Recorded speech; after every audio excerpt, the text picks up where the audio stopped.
lot of you might be wondering why I do such dramatic faces at the beginning of these videos. And today, you're going to find out. You kind of are. You already know anyway.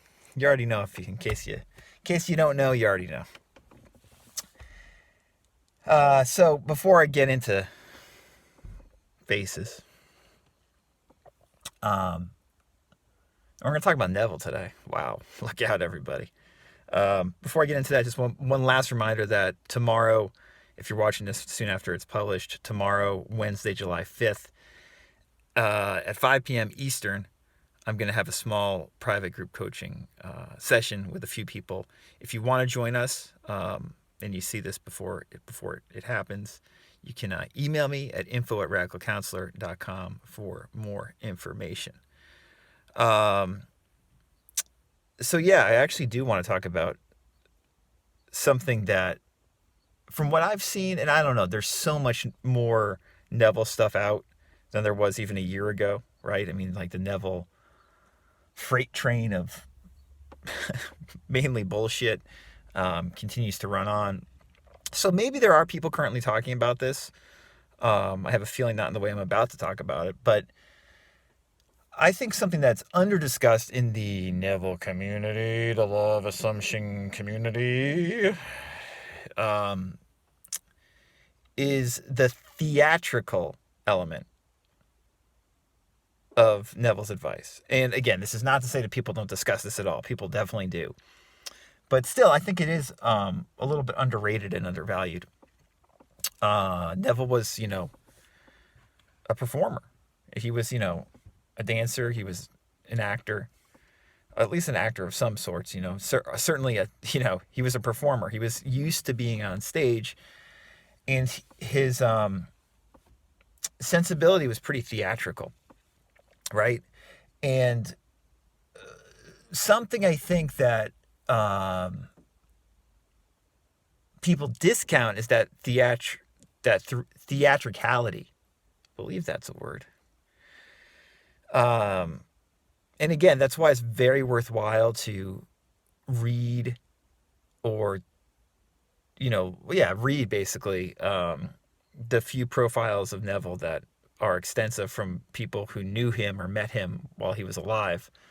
I'm thinking specifically, of course, of the Israel Regardie profile.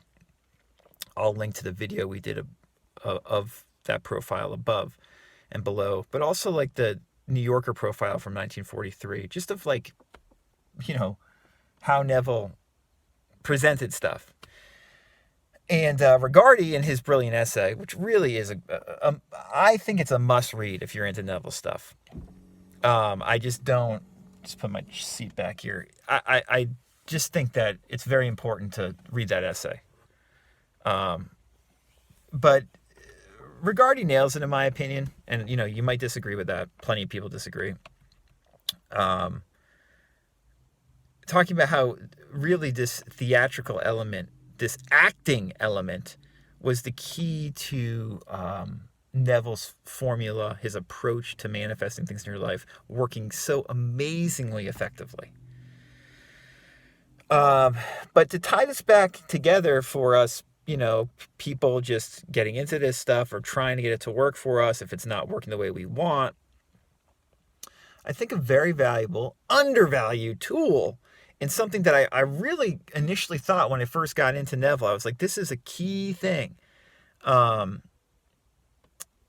is this acting quality. It's like really like acting, a lot of it, feeling as if, acting as if. The acting quality is something that can be very useful as a tool when you're trying to apply this law of assumption advice of Neville's.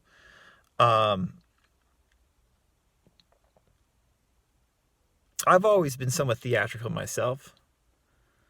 At least that's a part of me that's theatrical, to use IFS language. I did like, improv and, acting, theater stuff in high school. And then I studied video and film in college. And, I've been comfortable in front of an audience for a long time, since I was, a young teen. Uh, but I also always was just interested in, like, I guess you could say, the art of performance. And so when I got into Neville, I really recognized that, because I was like, this guy, this is kind of what he's talking about. It's like you're performative, and if you're performative enough, if you act enough, if you practice a part enough, you actually take it on, and it becomes part of who you are. And like I give that example in my book, The Law of Attraction Simplified, of like a good way to build self-confidence, or a good way to build really any value or inner ideal or quality that you want to have, is to model it upon things you see, like especially art, like for instance movies or TV shows. You know, if you see like a personality, like an actor or actress that you like, and you like their performance, you can then mimic it. You can you can use that as a mirror and start acting as if, by using them as a model, right? Like if there's a character that exudes confidence, for instance, you can learn about, you can be an understudy to this person you see on TV or in the movies to become more confident. For instance, like let me give you like a really obvious example, like like the Clint Eastwood character in like those old spaghetti westerns, The Man with No Name. Like that's a very like, that's like a badass character. That's a self-sufficient, confident character, and his behavior is very confident, quietly confident, and self-sufficient, right? A character like that, the Man with No Name, that Clint Eastwood character, you're not going to really meet in your real life in all likelihood. And it's much easier to model a character like that, those values, from seeing someone in a movie or a TV show a lot of the time. I hope that made some sense. To those theatrical minded people out there, I think it will make some sense. But you can model anybody's behavior if you want to be more like that person from an inner perspective. It's like, if something about their sensibility, you're like, oh, I like that. I want to be like them, or I want to have that sensibility too. You can model them. I see this a lot with like my 5-year-old.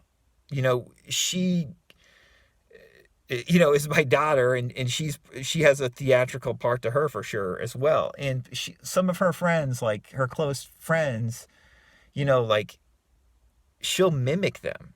And I think, they mimic her too, but she'll mimic their behavior, or she'll mimic stuff she sees on TV, how people talk, like how they act, right? That's not that different than some of this law of assumption stuff. So I think that's important to realize, this acting quality.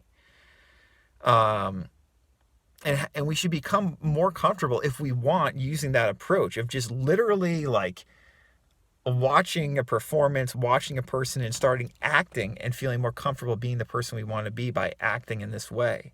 Just trying it out. In psychocybernetics, Maxwell Maltz gives the example of shadow boxing too, like you're practicing in the ring. What I really like about psychocybernetics is there's no pressure, right? You're just taking on this role slowly, and you practice. There's no pressure as you take it on. You don't have to put pressure on yourself when you're trying to inhabit this new role. You just practice, and you inhabit it more and more fully. So I hope this helps. My battery's running low. I'm not going to continue this video any longer. Any questions, let me know. RadicalCounselor.com. Oh, did I tell you about why I do the faces? Well, the faces are just like, to keep it loose. Acting. Theatricality. The joy of the moment.